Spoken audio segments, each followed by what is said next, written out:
So this was your second time doing magic. So tell me how second time around compared to the first time around.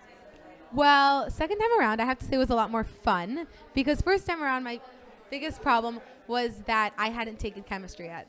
So I had to learn the definitions and what was actually going on as opposed to really doing the project. So the first half of the year, I really had to learn about chemistry and what chemistry is, while the second half of the year, I was only able to do the project. So this year, I really knew what was going on.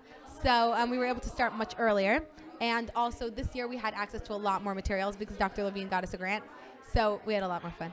That's great. Tell me about the biggest finding from your project about alcohol detection. The biggest finding, like results? Yeah. Oh, so the biggest result was really the ability to detect different types of alcohol. So it's a new system. It hasn't been developed yet.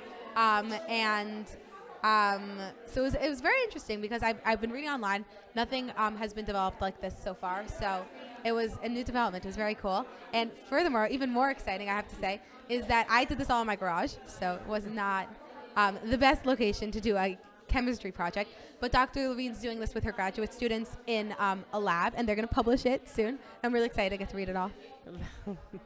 That sounds great. You had a lot of data in your project. How was it, in terms of sort of collecting the data or synthesizing or organizing it? How did you handle that? So we worked with color changing systems. So I built I guess you could call it a photo booth. And it was very interesting. It had like a nice little place for the cup, and you put it in.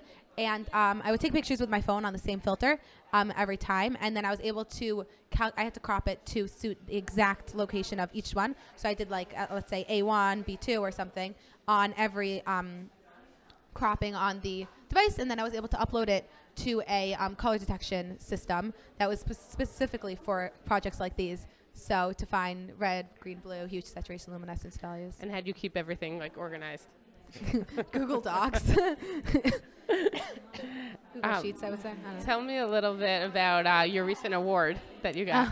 So we presented our project at Long Island Science Congress. So it was a lot of fun. There were thousands of kids there in a massive gym. It was actually very stuffy, but it was a lot of fun. And we received the Honors Award, which was really impressive because everyone else did this in a lab. So their projects were all done in Columbia. The girl next to me did it in Columbia. The guy next to me did it in, I want to say, the Sloan Kettering lab. I don't know.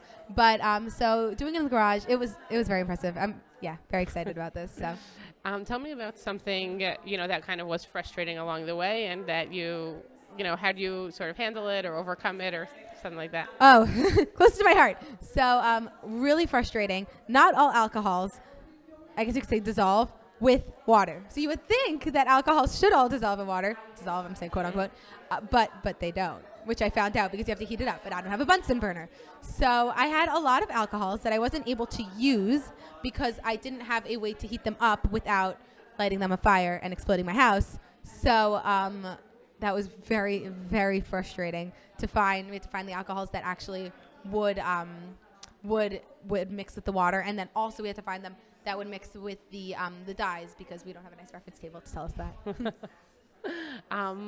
Any sort of advice or sort of overview thoughts about somebody who's thinking about doing magic? Start early. That's what I would say. You try to get it all in. We were working really towards the Long Island Science Congress because that was our end goal. So I ended up preparing this project like 2.5 months ago. But if you start early, you're able to get much, much farther than if you started later. Excellent. Thank you.